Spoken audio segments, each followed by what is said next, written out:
ADHD study conducted in different parts of India suggested a prevalence between 2% to as high as 17% in numbers. An article published in India mentioned that it is estimated that 10 million Indian children are diagnosed with ADHD annually.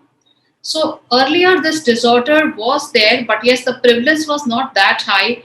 Maybe this may be one reason we try to find it out. The second thing, maybe that we are identifying and diagnosis and understanding ADHD in a much better level than we used to do earlier. So let's talk to Dr. Anitha today and find it more about. Hi, I'm Smita Kumar, and as on a dedicated healthcare platform of Medicircle, we always try to raise awareness on different healthcare topics that we hear, that we are living with. But most of the time, we are not knowing the symptoms or ignoring it, so it actually becomes a much bigger problem. So definitely, we need to identify with the problems we are living with and try to resolve them so that we are living more happier and healthier lives. So today on a national ADHD Awareness Month, we have Dr. Anitha Vasudevan with us. She's a renowned psychiatrist in Bengaluru and is currently practicing in the Lalita Memorial Polyclinic, which is also based out of Bengaluru. For the past 32 years, she has worked as a psychiatrist. Welcome to Medicircle, Dr. Anitha. Thank you.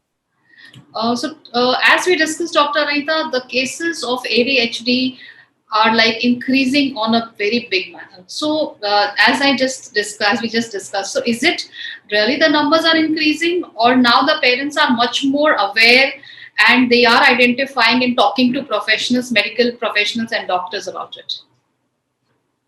Definitely, the second thing is the right thing. I mean, parents are more aware of it. And also, another reason we talk about is like, if you go back to good old school days, we had much more free time. We were not confined to a classroom like this. I can imagine my classroom also when I was a kid. We had much more open classroom. So after finishing the class, we could go and play for some time, come back and join the class. But it's not the same nowadays. Children, that too, huge number are confined to one classroom, and there is strict, curriculum. The demand is more. So maybe, because of all this, we identify the disorder more. It can't be that they were not there before, but definitely the identification and also awareness among parents and teachers is more these days. That could be the reason for, more, what we call it as a more prevalence nowadays. Yes, definitely. But as millions and millions of Indian children and their parents both are struggling with ADHD, their symptoms, medications, how to go about it, there is a lot of fear also. Especially no parent want his or her child to be born with or be with any kind of a disorder. So definitely if something like that is there, it is something very painful for them. But at the same time, accepting it and then helping the child come over it is very necessary. So tell us from the beginning, like what is ADHD, what kind of a disorder it is, what are the signs and symptoms, so that parents can identify it on a very early stage. So ADHD means attention deficit hyperactivity disorder, which is a neurodevelopmental disorder. So what I mean by that is the children are born with some wiring problem in the brain, and which is called ADHD. And I have to say that a lot of parents feel that because ADHD presents a lot of behavioral symptoms, yes, parents are often blamed, or they tend to believe that there could be some problem with parenting that is leading to ADHD. But I reiterate the fact that it is not so. The children are born with ADHD. Of course, the course of the illness can be modified by parenting issues and environmental factors, which is what we get into in the treatment aspect. And, as the symptoms. Yes, as the symptoms, because as the name is very clear that these kids are more and more hyperactive. They are not sitting at one place. They are not able to achieve their milestones at their certain ages. So, what are the specific milestones that the parent should be looking into, so that if they feel something like that and if something is not appropriate, then definitely they should be connecting with the doctor. Okay, so when we talk about symptoms of ADHD, we don't say it is milestone problem. It's more of other symptoms which will make us say that this could be ADHD. So there are three domains we talk about when it comes to ADHD illness. So one is the hyperactivity, of course. Second is the impulsiveness, and third is the attention deficit. So when I say hyperactivity, children are normally hyperactive, right? They are a bit hyperactive than us. We can sit at one place like that, but children can't. So often this is not understood as a hyperactivity, but definitely, when we say ADHD, we say all of us are in a spectrum. So when it is more than, normal, we call it as hyperactivity, abnormal hyperactivity. So all this becomes little, unclear when I say like this. But anyway, hyperactivity manifests as, most of the time the complaint is from teachers because parents think that it's normal. But when teachers have to manage 60 or 40 to 50 children in the class, they can definitely see the difference. These children find it, when it comes to hyperactivity, they find it difficult to sit still. Always, they are on the go. We say the children have energy level as if the motor is on. So they can constantly roam around in the class, or, they are more talkative, over talkative. And sometimes, when teacher asks questions, they blurt out answers, even though the question is not directed to them. And the other domain we talk about is the impulsiveness. So these children, they are unable to control their impulses.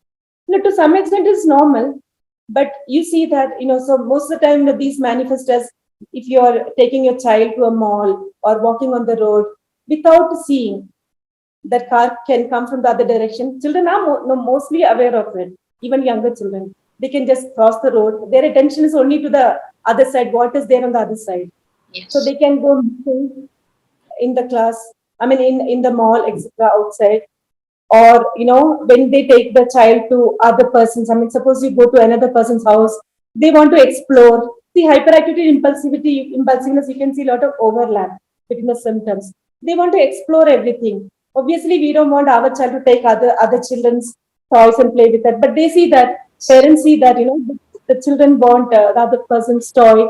Sometimes then they can break the things. Yes. And when you the hotel, they don't sit still at the dining table.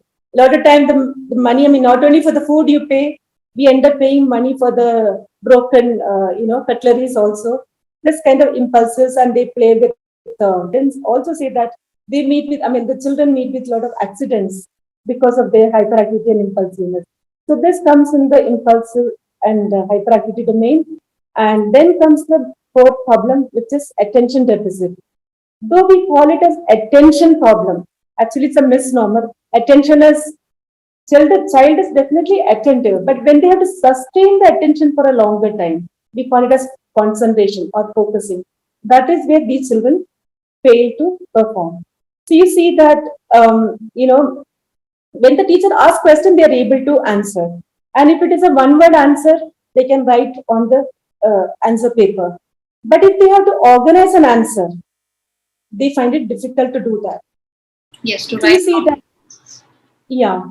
So often the complaint is, the answer sheets are complete, notebooks are not complete, and they fail to pay attention to smaller details. So they often miss out various things in the notebooks, and losing things is another complaint we come across with. Child forget to bring water bottle, pencils, tiffin box back home, and you see most of the problem is in tasks which require longer time. Yes. That is where children face things, this problem suffer. And definitely they have a problem in organizing things, especially organizing an answer. That is what, children have to do, right? And you see that once they come back home, their room is in a mess, they throw the things out. You will say that any child will do that, but I understand. But you see more of that in the scene. And The other common complaint is a forgetfulness in attention problem. And you can see that children are distracted. They just look through the window when teacher is taking the class. They're not paying attention in the class. They just look through the window and sit for a longer time. So these are the common domains. I talked about some symptoms and also the symptoms by which parents report to us. So these are the three domains. But don't think ADHD is always all the symptoms are so much of a problem. These children do have some good qualities. We often ask parents, do you want a child who sits Yes. still and or you want a child who is hyperactive and little, they make their life colorful. So obviously they say, yeah, we want a child with like that. Yes. So it's a desirable quality to some extent because they can be very friendly, when people come, they can have a conversation with them. They are very affectionate children. So these are some of the good qualities. But of course, when it exceeds certain limits, they do suffer. So these are the common symptoms we see in children with ADHD. So as we discuss these common symptoms, Dr. Anita, it's just very much clear that it is just not the parents who need to take care, but also the school teachers, the counselors. I think schools also playing a very important role to understand, identify such kids and go. I mean, have the great patience with them, because you need to have patience with them. You cannot have that same protocol that we are having for the other 40 or 60 kids. They may be slow. They need more and more support from the teachers, from the counselors, so that they are also able to blossom just like other school kids. Dr. Anita, I would like to ask, what are the root causes? As you said that it is not due to some parenting or something. It may aggravate this condition, but there must be some root causes. Many found, like if we talk to doctor, there might be environmental factors, pollution factors, but as we see the prevalence is increasing. So is it really the other factors like the environmental factors and other factors that is increasing the risk of these disorders? Of course, I mean, see, you have to understand that we still don't know what causes ADHD. So we can only talk about certain risk factors in ADHD. So when this can possibly lead to ADHD. So we still don't know what exactly causes ADHD. So we talk about definitely, ADHD runs in families, and most of the time you see one of the siblings or one of the parents are also suffering from ADHD. So we talk about genetic factors in ADHD. And second thing is, we do see a lot of ADHD problems in children whose brain is damaged. For example, children with intellectual difficulty or, some brain disorders like autism, etc. We do see a lot of, ADHD symptoms in those children. And there are some environmental factors we do talk about, such as, toxins. For example, lead toxicity. But more than, all this, we talk about alcohol use in mothers, smoking in mothers. So these are also potential risk factors in ADHD. And is it that like does the child is by birth having ADHD, or does it develop gradually? So as I told you earlier, children are born with ADHD. If you ask in a lot of time, if the mother can go back and retrospectively tell me the history, they Yes. can definitely differentiate between, when they were pregnant, how the child with ADHD behaved in the womb and the child without ADHD. So they are found to be more hyperactive even in the womb. So the mother could say that, oh, I could experience the kicks more, etc. So definitely they are born with ADHD, not that, environment contributes to ADHD. Okay. And does a child having ADHD face mood swings? And if yes, what are they? Yeah, so this is another problem we see in children with ADHD, mood swings. When I say mood swings, I told you because of their problems, they're either excited or disruptive. So all this can lead to a lot of, pressure from parents, teachers.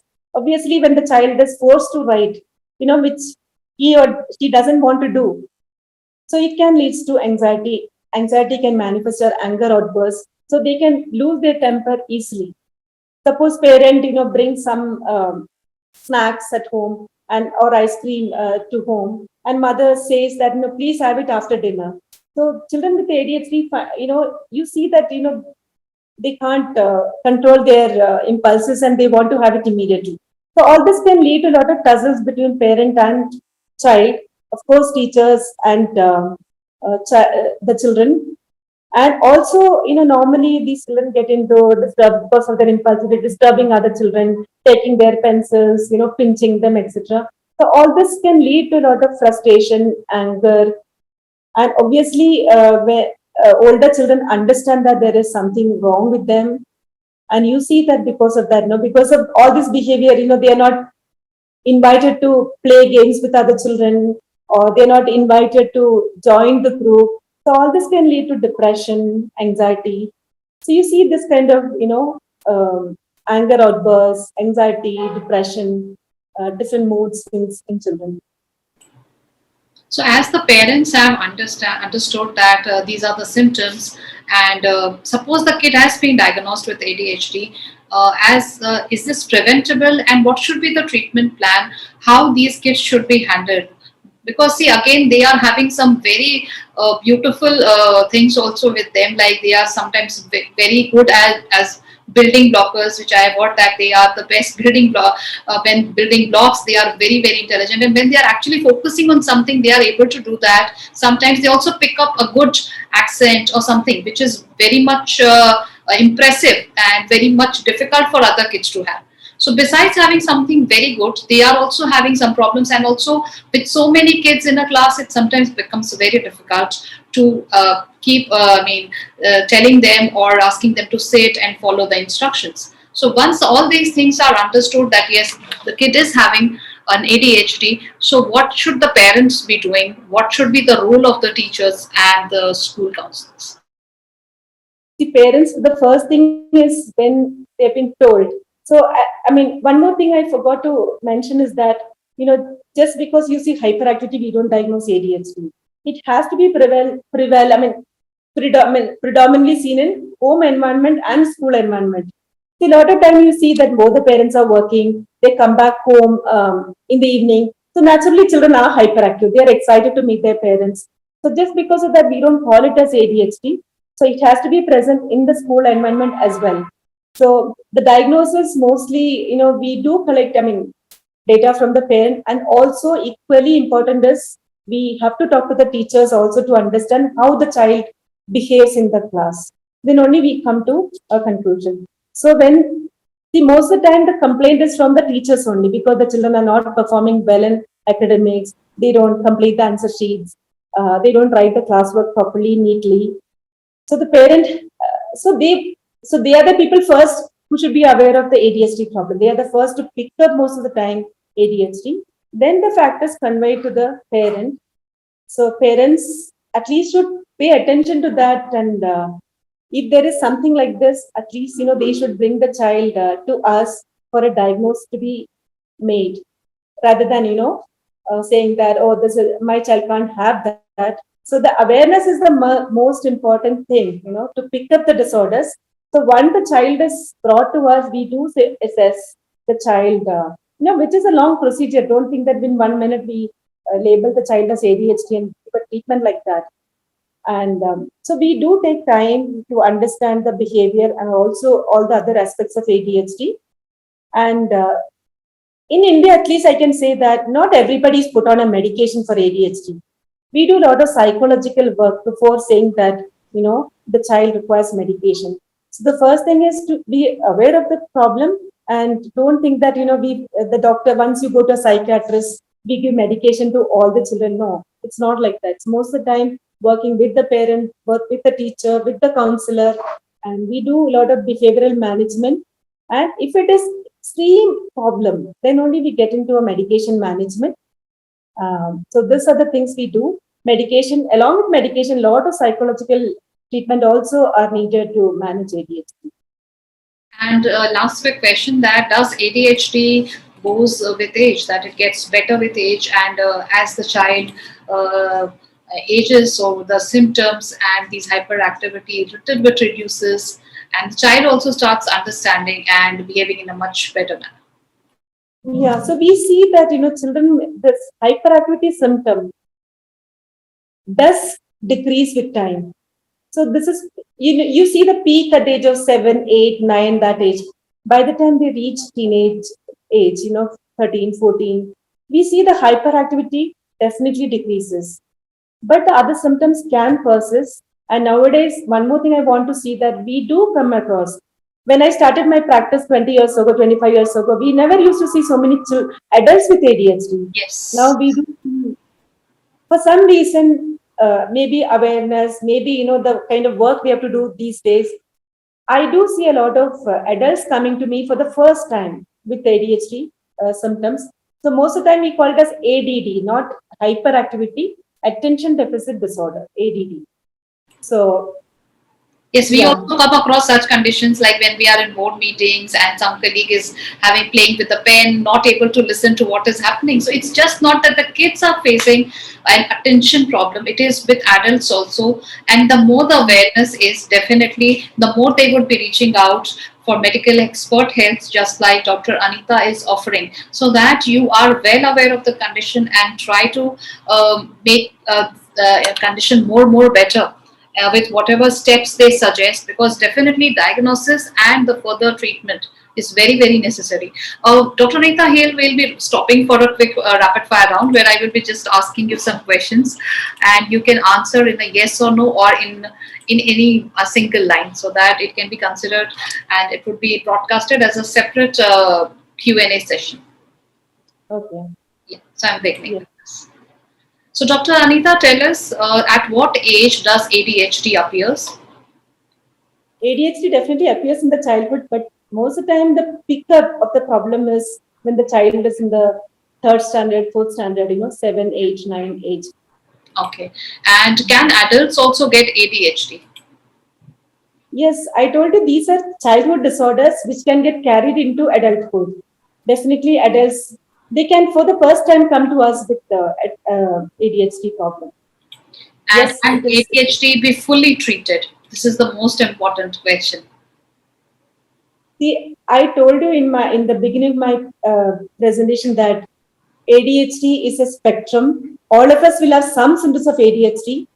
So when you say treated means, what we are treating is they should be able to function as a human being.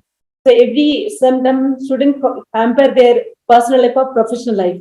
When we look at that as a criteria, definitely this is a very much manageable condition. Some of the symptom may persist, but that could be a normal impulsiveness. So don't you think we have to be impulsive, especially if I am in an emergency medicine department? I have to be impulsive in my diagnosis and treatment. So I mean, if you are a CEO, you have to make that decision at that point of time. So impulsiveness is not a bad quality.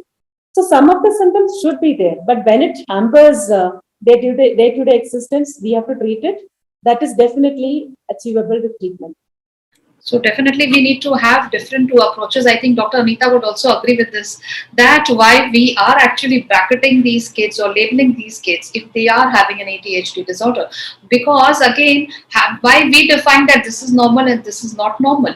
Neurodivergent people are always there. They are trying to do things differently, but are we who to decide, like who are we to decide that this is right and this is not right, or this should be done this way and this should not be done this way? Because if the number of such kids are increasing, if the adults also like that, there may be so much of such a population who would be doing this, and it may be not right or wrong, but it is not that the people, us who are in a position to decide that this should be done this way. I think this approach should also be taken care of, especially with kids while they are very small and we are labeling them and we are not treating them in that in a different manner. I think, what is your take on this, Dr. Anita?